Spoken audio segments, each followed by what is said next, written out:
கர்த்தருக்கு மகிமை உண்டாவதாக.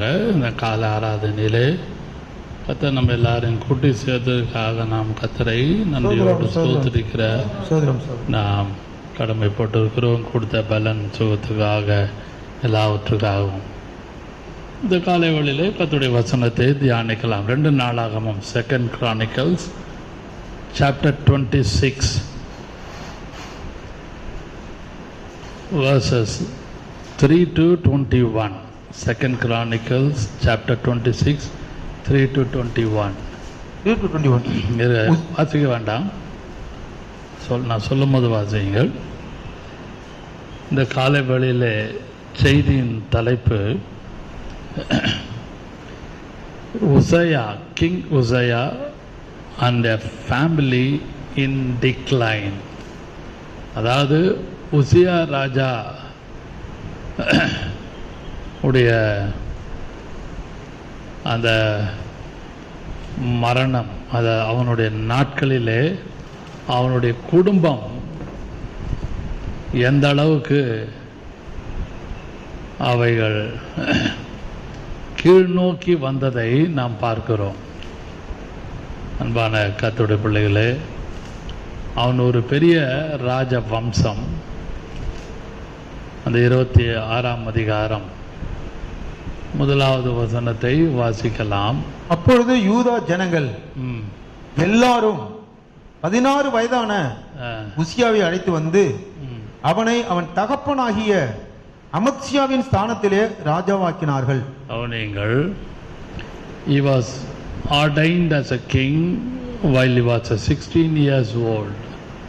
ரொம்ப ஒரு சின்ன பையனாக, வாலிபனாக, டீனேஜில் அவனை ராஜாவாக்கினார்கள் என்று நாம் பார்க்கிறோம். சாலமோனுடைய காலத்துக்கு பின்பு the kingdom was divided into two, northern kingdom and southern kingdom. மேற்கு வடக்கு ராஜ்யம், தெற்கு ராஜ்யம் என்று பிரிந்தது. இஸ்ரவேலுக்கு கிங்டம் ஆஃப் இஸ்ரேல் ஒரு பக்கம், யூத வம்சத்தார் ஒரு பக்கத்திலே காணப்பட்டார்கள்.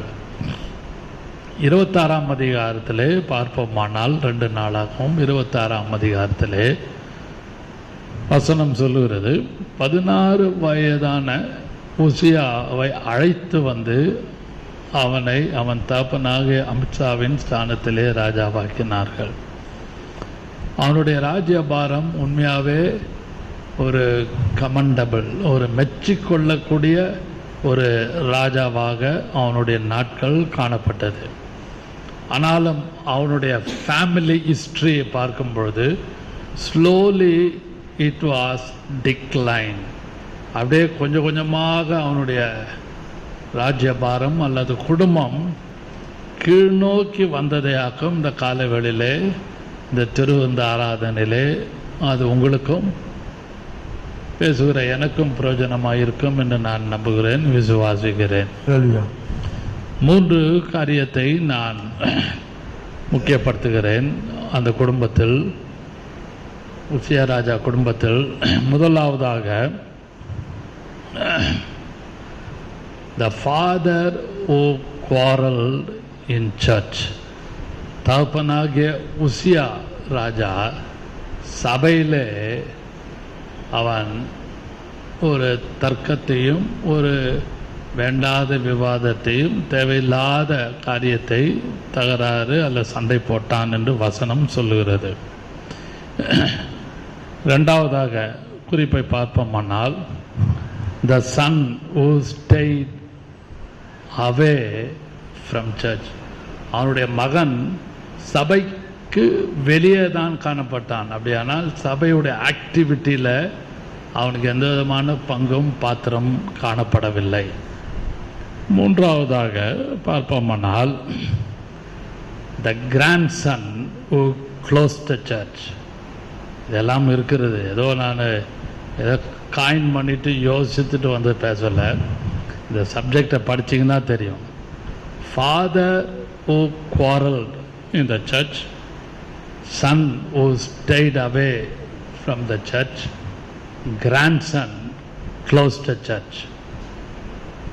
இது இன்றைக்கும் உலகத்தில் நடக்குது. சில இடங்களிலே வெளியரங்கமாக தெரியும், சில சபைகளிலே வெளியரங்கமாக தெரியாது.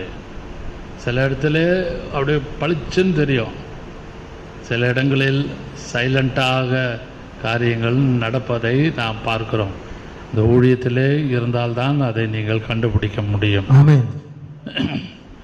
இங்கே வாசித்த பகுதியிலே உசியா நன்றாக அரசாண்டான். யூத வம்சத்திலே அவன் யூத ஜனங்கள் எல்லாரும் அவனை தலைவனாக்கி நன்றாக அவனுடைய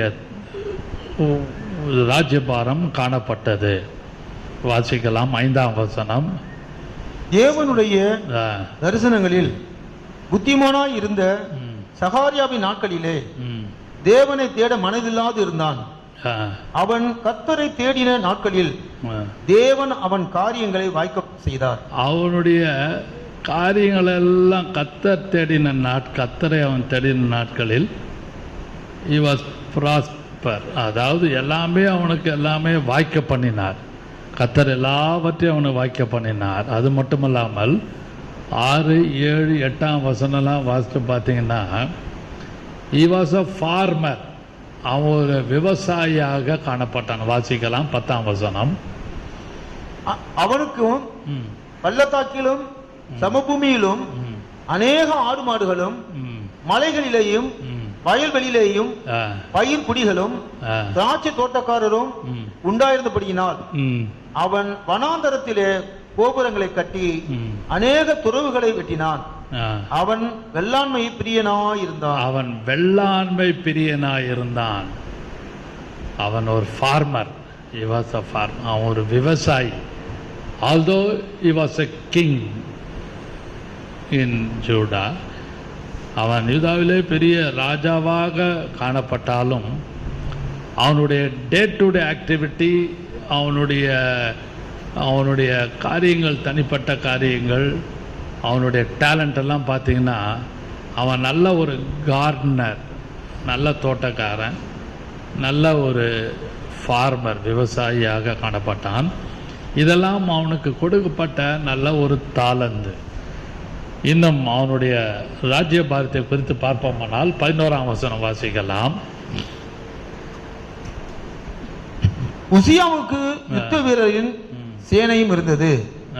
அது சம்பிரதியாகிய எயினாலும் ஆதிக்கக்காரனாகிய மசையாவினாலும் இலக்கம் பார்க்கப்பட்டபடியே ராஜாவின் பிரபுகளில் ஒருவனாகிய அனனியாவின் கீழ் வகுப்பு வகுப்பாய் சேவகம் பண்ண புறப்பட்டது. அவனுக்கு நல்ல ஒரு பெட்டாலியன், மிலிட்டரி பெட்டாலியன் நன்றாக சாலிடாக நன்றாக காணப்பட்டது.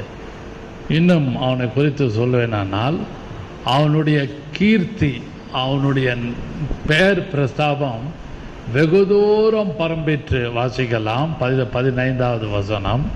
கோபுரங்கள் மேலும் அலங்க கோடிகள் மேலும் நின்று அம்புகளையும் பெரிய கற்களையும் பிரயோகிப்பதற்கு நிபுணரான தொழிலாளிகள் கற்பித்த எந்திரங்களையும் அவன் எருசலேமிலே உண்டாக்கினான். அப்படியே அவன் கீர்த்தி வெகு தூரம் பரம்பிற்று. அவனுடைய நேம், அவனுடைய ஃபேம் அப்படியே வெகு தூரம் பரம்பிற்று. Maybe in international level also, this is my assumption. இது அவனுடைய கீர்த்தி வெகு தூரம் பரம்பிற்று. ஏன் காரணம் என்ன? அவன் கற்பித்த எந்திரங்கள், நல்ல மிஷினரி எல்லாம் வச்சுக்கிட்டு அவனுடைய ராஜ்யபாரத்தை ஸ்திரப்படுத்தி கொண்டு நன்றாக அவன் ராஜ்யபாரத்தை அழகாக நடத்தி கொண்டு போய் கொண்டிருந்த காலகட்டத்தில் 16ஆம் வசனம் 16 அவன் பலப்பட்ட பொழுது அவன் பலப்பட்ட பொழுது தனக்கு கேடு உண்டாக மட்டும் தனக்கு கேடு உண்டு. இது வரைக்கும் நல்ல டேலண்டடா இருந்தான். he was a farmer, நன்றாக அவன் ஒரு விவசாய தொழில் எல்லாம் இருந்தது. அவனுக்கு நன்றாக எல்லாமே அவனுடைய டேலண்டெல்லாம் வச்சுக்கிட்டு அவனுடைய ராஜ்யபாரத்தையும் நன்றாக அழகாக நடத்தி கொண்டு இருந்த ராஜா கிங் உசையா. உசியா ராஜா குறித்து நான் பேசுகிறேன். அவன் பலப்பட்ட பொழுது நமக்கு எல்லாம் டேலண்ட் இருங்க, அவனுக்கு எனக்கு எல்லாம் டேலண்ட் இருக்கு, I can manage somehow other I can pulling on, இழுத்து கொண்டு போகலாம், எப்படியாவது காரியங்களை சமாளிக்கலாம். எனக்கு ஜனங்க இருக்காங்க, யுத்த வீரர்கள் இருக்காங்க, நல்ல பெட்டாலியன் இருக்குது, எனக்கு நன்றாக நல்ல டேலண்ட் இருக்குது. அப்படி அவன் யோசித்து அதையே யோசித்து கொண்டு இருந்து காலகட்டத்தில் அவன் பலப்பட்ட பொழுது, வாசியுங்கள், தனக்கு கேடு உண்டாக மட்டும், தனக்கு within himself, within in his heart, within in his soul, within his mind, தனக்கு கேடு உண்டாக மட்டும் அவனுடைய மனம் மேட்டிமையாகி, இதுதான் அவனுக்கு வந்த ஒரு பெரிய டேஞ்சரஸ் பிழை. அவனுடைய இருதயம் அல்லது அவனுடைய மேட்டிமையாகி மனம் மேட்டிமையாகி, மனம், இருதயம், சிந்தை ஆர் ஆக்ஷன், எனிதிங், மனம் மேட்டிமையாகி தன் தேவனாகிய கர்த்தருக்கு விரோதமாக மீறுதல் செய்து, கவனிங்கள், எல்லாவற்றையும் சாதகமாக இருக்குது, என்னுடைய கீர்த்தி, என்னுடைய நேம் அண்ட் ஃபேம் எல்லா இடமும் அப்ராட் ஃபுல்லாக இருக்குது, அதெல்லாம் நல்ல டேலண்டடாக இருக்குன்னு நினச்சிக்கிட்டு, உண்மைதான், நோ டவுட், அதை வச்சுக்கிட்டு he turned against God, தன் தேவனாகிய கர்த்தருக்கு விரோதமாக மீறுதல் செய்து, தன் தேவனாகிய கர்த்தருக்கு விரோதமாய் மீறுதல் செய்து தூபபீடத்தின் மேல் தூபம் காட்ட கர்த்தருடைய ஆலயத்திற்குள் பிரவேசித்தான். தூபம் காட்ட, main point, coming to the point, தூபம் காட்ட கர்த்தருடைய ஆலயத்துக்குள் பிரவேசித்தான். நீங்கள் ஓல்ட் டெஸ்டமெண்ட்ல பிரீஸ்டுடைய ஊழியத்துக்கும் கிங்ஷிப்க்கும் there is no connection. ராஜா தாவீது தன்னுடைய ராஜ்யபாரத்தை ஆள வேண்டும், சவுல் தன்னுடைய ராஜ்யபாரத்தை ஆள வேண்டும். After death of Solomon the kingdom was divided, ராஜ்யபாரம் ரெண்டாக உடைஞ்சது, நார்தன் கிங்டம், சதர்ன் கிங்டம், வடக்கு ராஜ்யம், தெற்கு ராஜ்யம் என்று பிரிந்தது. இஸ்ரேல் கிங் ஆஃப் அந்த இஸ்ரேல் நாட்டுக்குள்ள அந்த வடக்கு ராஜ்யத்துக்கு ஒரு 10-20 ராஜாக்கள், தெற்கு ராஜ்யத்துக்கு ஒரு 8-10-15 ராஜாக்கள் இவர்கள் ஆண்டு கொண்டு இருந்தார்கள். ஆனால் வசனம் சொல்லுகிறது, அவன் பலப்பட்ட பொழுது அவனுடைய இருதயம் மனம் மேட்டிமையாகி பெருமை கொண்டு அந்த இடத்துல கர்த்தருடைய பலிபீடத்தின் மேல் தூபம் காட்டுவதற்கு கர்த்தருடைய ஆலயத்தில் பிரவேசித்தான். அப்படியானால் he entered into the sanctuary, பரிசுத்த ஸ்தலத்துக்குள்ளே அவன் மீறி நுழைந்ததை இந்த வசனம் தெளிவாக காட்டுகிறது. வாசிக்கலாம், 17ஆம் வசனம், அடுத்த வசனம். ஆசாரியனாகிய அசரியாவும் அவனோடு கூட கர்த்தரின் ஆசாரியரான பராக்கிரமசாலிகளாகிய 80 பேரும் அவன் பிறகு உட்பிரவேசித்து, அவன் பின்னாடி ஒரு குரூப்பை சேர்த்துட்டு சர்ச் உள்ள அந்த பலிபீடத்திலே உள்ளே அவன் போய் தூபம் காட்ட. நல்லா கவனிங்கள், அந்த பிரீஸ்டுடைய ஆக்டிவிட்டி, நீங்களும் நானும் பிரீஸ்டுடைய ஆக்டிவிட்டியில் நுழையவே கூடாது. அந்த பிரீஸ்டுடைய ஆக்டிவிட்டியில் ஒரு குரூப்பை வச்சுக்கிட்டு தூபம் காட்டுவதற்கு அவன் பிரவேசித்தான். 18ஆம் வசனம். ராஜாவாகிய உசியாவோடு எதிர்த்து நின்று, உசியாவே, கர்த்தருக்கு தூபம் காட்டுகிறது, கர்த்தருக்கு தூபம் காட்டுகிறது உமக்கு அடுத்ததல்ல, உமக்கு அடுத்ததல்ல, தூபம் காட்டுகிறது பரிசுத்தமாக்கப்பட்ட கவனிங்கள், பரிசுத்தமாக்கப்பட்ட ஆரோனின் குமாரனாகிய ஆசாரியருக்கே அடுக்கும் பரிசுத்த ஸ்தலத்தை விட்டு வெளியே போம், மீறுதல் செய்தீர், இது தேவனாகிய கர்த்தராலே உமக்கு மேன்மையாக லபியாது என்றார்கள். இதுக்குன்னு ஒரு ஆரோன் குடும்பத்தார் கர்த்தர் அபிஷேகம் பண்ண வச்சிருக்காங்க, லிவைட்ஸ், சன்ஸ் ஆஃப் ஏரன். அதுக்குன்னு ஒரு குரூப். மோசே கூட செய்ய முடியாது. Although Moses was called by God, anointed by God, அவனுக்கே கர்த்தர் அந்த இடத்த கொடுக்கல. அந்த இடத்த கொடுத்தது யாருக்குன்னா ஆரோனுக்கும் ஆரோனுடைய குடும்பத்தாருக்கும் ஓல்ட் டெஸ்டிமெண்ட்டை குறித்து நான் பேசுகிறேன், நாட் இன் நியூ டெஸ்டிமெண்ட். அதனால அது ரொம்ப பரிசுத்தமானது, ரொம்ப விலையேறப்பட்டது. அது உள்ள ராஜாவும் போகக்கூடாது, எந்த நாட்டின் இஸ்ரேல் குடிமக்களும் உள்ளே போக முடியாது. அந்த ப்ரீஸ்ட் மட்டும்தான் மகா பரிசுத்த ஸ்தலத்திலும், ஃபஸ்ட்டு மிச்சமெல்லாம் அவுட்டர் கோர்ட் வெளி பிரகாரத்தில் தான் நிற்க வேண்டும். இவன் மீறி உள்ளே போனான். காரணம் என்ன? இவனுக்கு இருந்த பெட்டாலியன், இவனுக்கு இருந்த டேலண்ட், உசியா கிங் உசியாவுக்கு இருந்த டேலண்ட், இருந்த பெட்டாலியன், இவனுக்கு இருந்த அந்த ஜனங்களுடைய அந்த ஒத்துழைப்பு எல்லாம் வச்சுக்கிட்டு I can also do priestly work, அந்த ஒரு எண்ணத்தோடு பலப்பட்ட பொழுது, அதான் முக்கியம். அன்பான கர்த்தருடைய பிள்ளைகளே, இந்த இடத்துல பரிசுத்த ஆவியான அந்த திருவந்த நாளிலே நம்ம எல்லாரோடும் நமக்கு கர்த்தர் சில இடங்களிலே பலனையும் கிருபையும் சத்துவத்தையும் நமக்கு கொடுப்பார். எல்லாருக்கும், எல்லா விசுவாசிகளுக்கும் புதிய ஏற்பாட்டின் காலத்தில், I'm talking coming to the new testament era. இந்த புதிய ஏற்பாட்டின் காலத்திலே கர்த்தர் பலவிதமான கிருபைகளை கொடுப்பார். பழைய ஏற்பாட்டின் காலத்தில் வித்தியாசப்பட்ட கிருபைகள் ஒவ்வொருத்தருக்கு. ஆனால் புதிய ஏற்பாட்டின் காலத்தில் the grace of God something like a mixture, கலந்து இருக்கும். அதை கண்டுபிடிச்சி என்ன காரியத்தை கர்த்தர் சபையில் கொடுத்து இருக்கிறாரோ அதை நீங்களும் நானும் நிறைவேற்றுமானால் நீங்களும் நானும் பாக்கியவான்கள். ஆனால் உசியா ராஜா செய்த பிழை என்ன? மீறி கர்த்தருடைய அந்த பலிபீடத்திலே தூபம் காட்டுவதற்கு.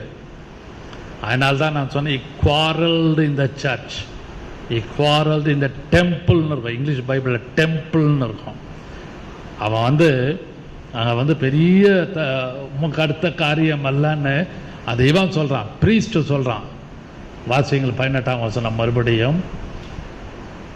ராஜாவாகிய உசியாவோடு எதிர்த்து நின்று, உசியாவே உசியாவே கர்த்தருக்கு தூபம் காட்டுகிறது உமக்கு அடுத்ததல்ல, உமக்கு அடுத்ததல்ல. தூபம் காட்டுறது உங்களுடைய வேலை அல்ல ராஜாவே. தைரியமா பேசுறான் அந்த பிரீஸ்ட் ஆசாரியன். ஃபேஸ் டு ஃபேஸ் கிங்கை பார்த்து பேசுறான், கிங் உசியாவை. அதுக்கு அடுத்த வசனம் வாசியங்கள் 19ஆம் வசனம். அப்பொழுது உசியா கோபம் கொண்டான், உசியா கோபம் கொண்டான். அவன் தூப கலசத்தை தன் கையில பிடித்து ஆசாரியரோடு கோபமாய் பேசுகிற பொழுது, கோபமாய், he was argue with the priest. The king Uzziah, he was argue with the priest. Old Testament subject பேசுறேன். Argue with the priest. வாசிங்க. ஆசாரியரோடு கோபமாய் பேசுகிற பொழுது ஆசாரியருக்கு முன்பாக கர்த்தருடைய ஆலயத்திலே தூபபீடத்தின் முன் நிற்கிற அவனுடைய நெற்றியிலே குஷ்டரோகம் தோன்றிற்று. He was chastised by God.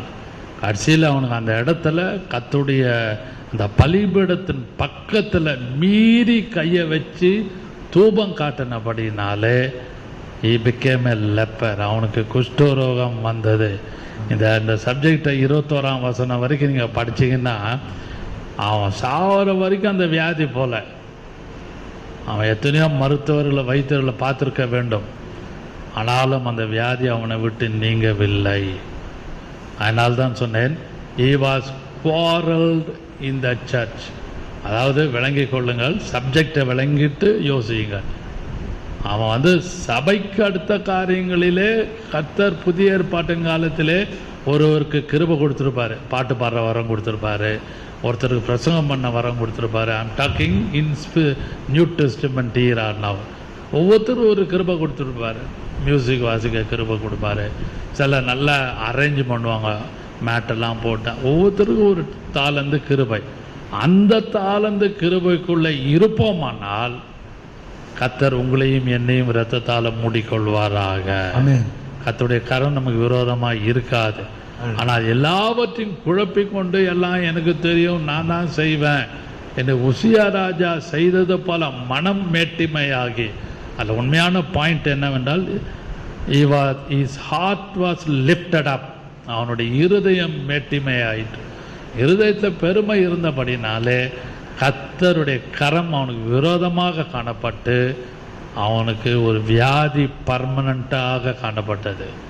அன்பான கர்த்தருடைய பிள்ளைகளே, அதனால்தான் சொன்னேன், உசையா அந்த ராஜாவை குறித்து சொல்லும் பொழுது முதல் குறிப்பில் ஃபாதர், தகப்பனாகிய உசியா அந்த ராஜா, அவன் he was quarreled in the temple.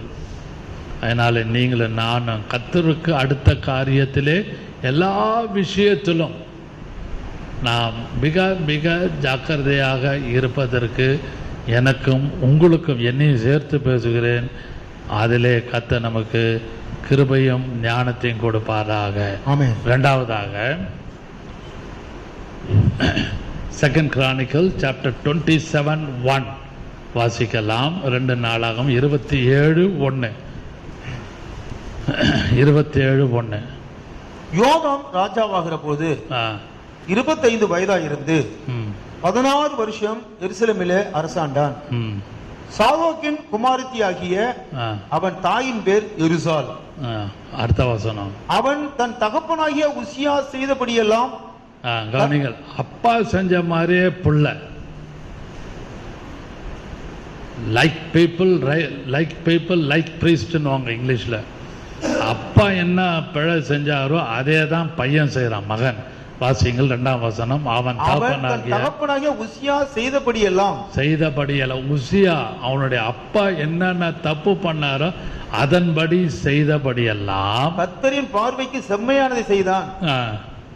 ஆனாலும் அவனைப் போல கர்த்தரின் ஆலயத்திற்குள் பிரவேசியாது இருந்தான். ஜனங்கள் இன்னும் தங்களை கெடுத்துக் கொண்டிருந்தார்கள். அவனுங்கள் ஜனங்கள் தங்களுக்கு அவனுக்கு சர்ச் உள்ள எந்த விதமான ஆக்டிவிட்டி அப்பாவால் கொடுக்க முடியல, ஜனங்களால் கொடுக்க முடிய. கர்த்தரே அவன் அந்த அந்த உசியா ராஜாவுடைய பையனை அப்படியே எந்த விதமான ஆக்டிவிட்டி இல்லாமல் கர்த்தர் அப்படியே வச்சிருந்தார். இதை நீங்கள் ப்ராக்டிக்கலாக யோசிக்க வேண்டும். எல்லா சபைகளிலும் இன்றைக்கு உலகத்திலே பல இடங்களிலே நடந்து கொண்டிருக்கிறது.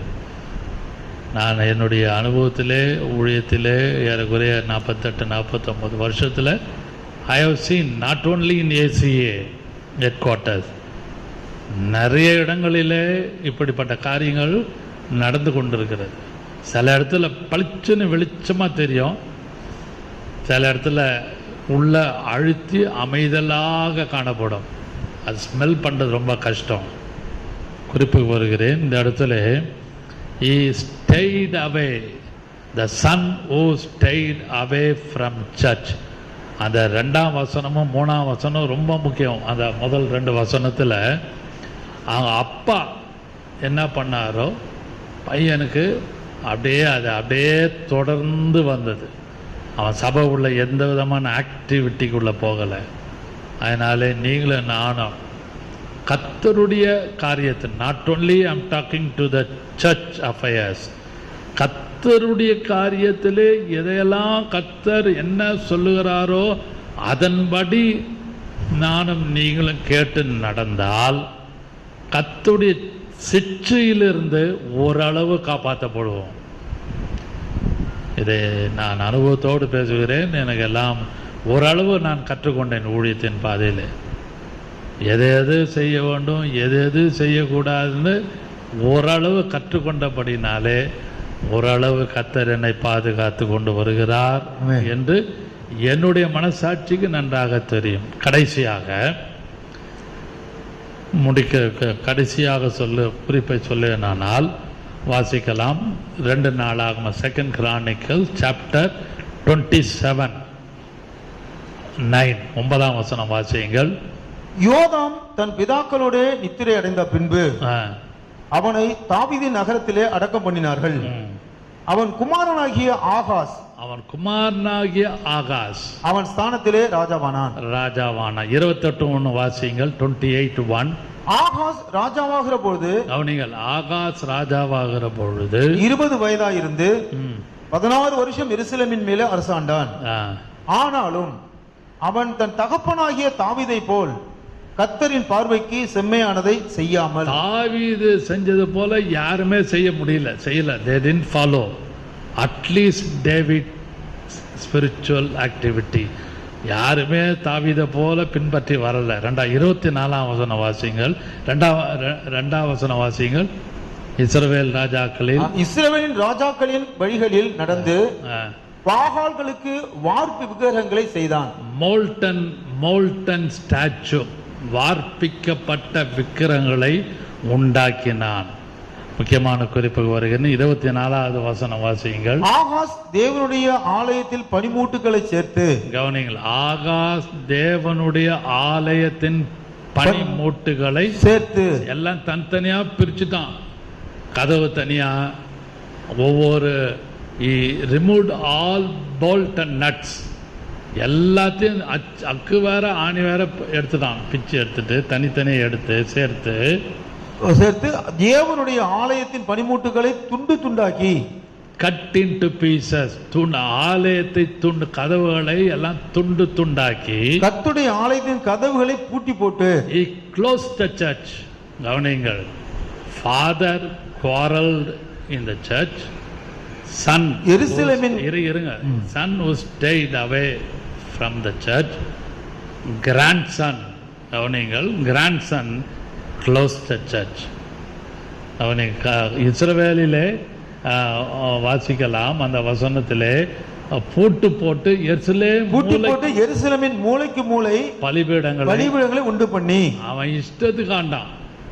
அவனிங்கள் அந்த உசியா ராஜாவுடைய கிங் உசியா ராஜாவுடைய பேரன் அவன் இஷ்டத்துக்கு நடத்தினான். He didn't follow the steps of God, precepts of God. கர்த்தருடைய கட்டளைக்கும் கர்த்தருடைய சித்தத்துக்கும் அவன் நடக்கவில்லை. மூலைக்கு மூலை பலிபீடங்களை உண்டாக்கினான். இன்னொரு வசனம், 23ஆம் வசனம் வாசியுங்கள். எப்படி என்றால், சீரியா ராஜாக்களின் தெய்வங்கள் அவர்களுக்கு துணை செய்கிறபடியினால் அவர்கள் எனக்கும் துணை செய்ய அவர்களுக்கு பலியிடுவேன் என்று சொல்லி தன்னை முறியடித்த தமஸ்குவின் தெய்வங்களுக்கு அவன் பலியிட்டான். ஆனாலும் அது அவனும் இஸ்ரவேல் அனைத்தும் நாசமாகிறதற்கு ஏதுவாயிற்று. இஸ்ரவேல் அனைத்துக்கும் நாசமாவதற்கு ஏதுவாயிற்று. எல்லாமே டாப் சீட்டர், எதுவுமே ஒண்ணுமே நடக்கல, எல்லாம் குட்டி சோறா போச்சு. அதனாலே சபைக்கு உள்ள காரியத்தில் அது எந்த காரியமாக இருக்கட்டும், யாராக இருக்கட்டும், என்னையும் சேர்த்து பேசுகிறேன். கிங் உசையா quarreled in the church, son stayed away from the church, grandson closed the church. அதனாலே இது நடந்தது. நம்ம எல்லாரும் அதை கண்ணால் பார்த்துருக்கிறோம், அனுபவித்திருக்கிறோம் தலைமை சபையிலே. அது மட்டுமல்லாமல் எத்தனையோ சபைகளை விற்று விடுவார்கள், நடந்திருக்கு. நான் என் காதால் கேள்விப்பட்டிருக்கேன். என் வீட்டுக்கு வந்து பேசியிருக்கிறாங்க, வித்துட்டாரு, என்ன ஆச்சுன்னு தெரியல. இன்னைக்கு அந்த குடும்பம் ஒன்றும் இல்லாமல் கஷ்டப்படுறாங்க. I am sorry to say this. அது என்னோட ஊழியத்தில் இருந்த ஒரு ஊழியக்காரன், என்னுடைய ஜூனியர் கூட எங்கள் ஜப வீட்டில் இருந்த ஊழியக்காரன், இஸ் சோல் த சர்ச். நான் பேர் சொல்ல விரும்பவில்லை. இன்னொரு ஊழியக்காரு இன்னொரு ஸ்தாபனத்துக்கு அதிக லாபத்துக்கு விற்றார். அவருடைய மனைவி பிள்ளைகள் சிதறடிக்கப்பட்டார்கள். அதுவும் நடந்தது ஏசியில் பிரான்ச். நான் சொல்கிறது பிரான்ச்சும் சரி, ஹெட் குவார்ட்டர்ஸும் சரி.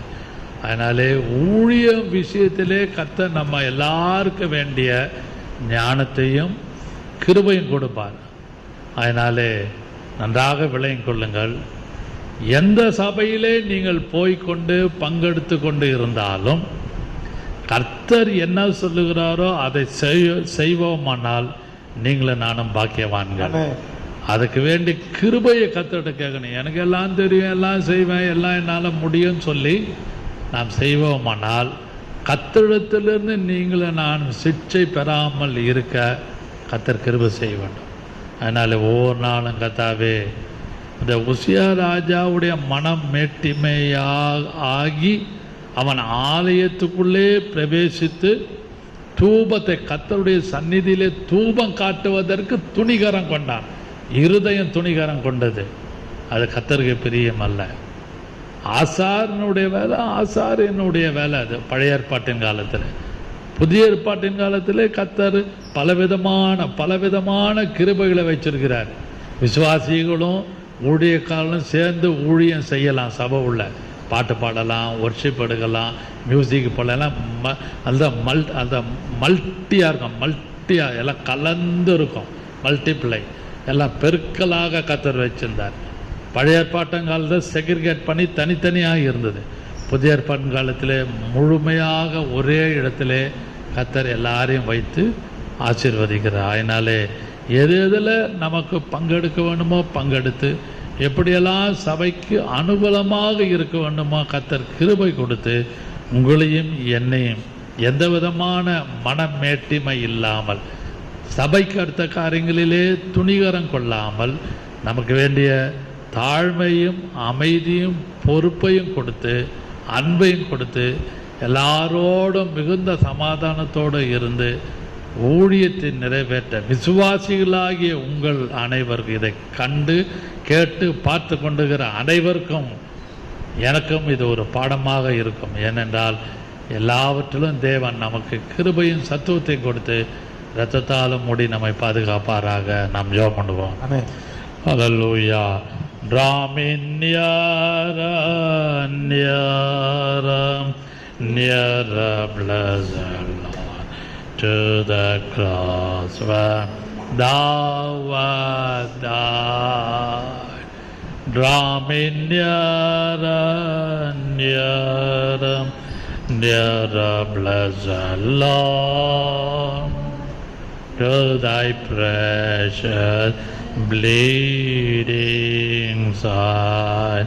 Consecrate me now to thy service, Lord, by the power of grace divine.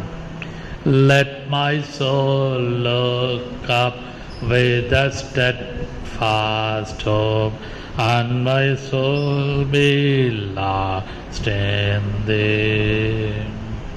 Draw me nearer,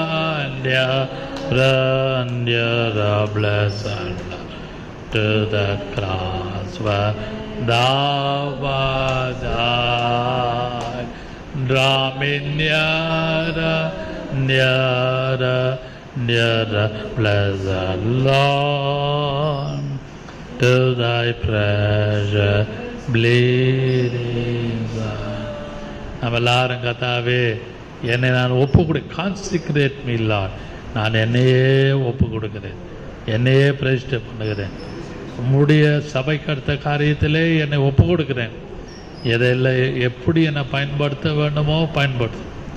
பாட்டு பாடவோ, பிரசங்கம் பண்ணவோ, ஊழியம் செய்யவோ, ஒர்ஷிப் எடுக்கவோ, கர்த்தாவே எதில் எனக்கு என்ன டேலண்ட் கொடுத்துருக்கிறோ அதிலே நான் ஷைன் பண்ண பிரகாசிக்க எனக்கு கிருபைத்தார். அன்பின் பிதாவே, இந்த வேளையிலே நாங்கள் எங்களை தாழ்த்தி உங்களுடைய பாத்திரம் ஒப்பு கொடுக்குறோம். உங்களுடைய அநாதி தீர்மானத்தினுடைய சுத்தத்தின்படி தாவே இன்றைக்கு நீர் எங்களோடு பேசின கிருபைக்கு அவங்க ஸ்தோத்திரம். அப்பா, அந்த உசியா ராஜா மாதிரி நாங்கள் காணப்படாமல் he was quarreled in the church. சபையிலே அவன் தேவையில்லாமல் அந்த ஆசிரிப்பு, அந்த தூபம் காட்டுவது பலிபீடத்தண்டிலே அவனுடைய இருதயம் துணிகள் கொண்டது. அதுபோல நாங்கள் காணப்படாமல் அடியானுக்கு எங்களுக்கு கிருபைத்தார். His son stayed away from the church. அவனுக்கு எந்த விதமான பங்கு பாத்திரம் இல்லை அந்த குடும்பத்திலே. யூசியா ராஜாவுடைய மகன், அவனுடைய பேரன் அங்கே பார்க்கிறோம். closed the church. சபையை பூட்டினான், பனிமூட்டுகளின் ஆலயத்தின் கதவுகளை பூட்டினான். ஆவிக்குரிய ஜீவிதத்திலே நாங்கள் எதிலையும் எந்த விதத்திலும் தலையிட்டு எதையும் சபைக்குள்ளே நடப்பிக்காதபடி எங்களுக்கு வேண்டிய மனப்பக்குவத்தையும் எங்களுக்கு வேண்டிய மன தாழ்மையும் கொடுத்து எனக்கும் எங்களுக்கும் இதை பார்த்து கொண்டிருக்கிற அனைவருக்கும் கிருபை செய்வீராக. இயேசுவின் நாமத்தில் பிதாவே, ஆமென்.